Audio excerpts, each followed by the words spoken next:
عطا بن یزید لیثی نے کہا اور ان سے ابو سعید خدری رضی اللہ عنہ نے بیان کیا کہ عرض کیا یا رسول اللہ صلی اللہ علیہ وسلم، کون شخص سب سے افضل ہے؟ آپ صلی اللہ علیہ وسلم نے فرمایا، وہ مومن جو اللہ کے راستے میں اپنی جان اور مال سے جہاد کرے۔ صحابہ رضی اللہ عنہم نے پوچھا، اور اس کے بعد کون؟ فرمایا، وہ مومن جو پہاڑ کی کسی گھاٹی میں رہنا اختیار کرے، اللہ تعالیٰ کا خوف رکھتا ہو اور لوگوں کو چھوڑ کر اپنی برائی سے ان کو محفوظ رکھے۔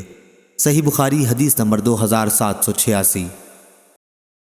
سعید بن مسیب نے خبر دی اور ان سے ابو ہریرہ رضی اللہ عنہ نے بیان کیا کہ میں نے رسول اللہ صلی اللہ علیہ وسلم سے سنا، آپ صلی اللہ علیہ وسلم فرما رہے تھے کہ اللہ کے راستے میں جہاد کرنے والے کی مثال، اور اللہ تعالیٰ اس شخص کو خوب جانتا ہے جو خلوص دل کے ساتھ صرف اللہ کی رضا کے لیے اللہ کے راستے میں جہاد کرتا ہے، اس شخص کی سی ہے جو رات میں برابر نماز پڑھتا رہے اور دن میں برابر روزے رکھتا رہے،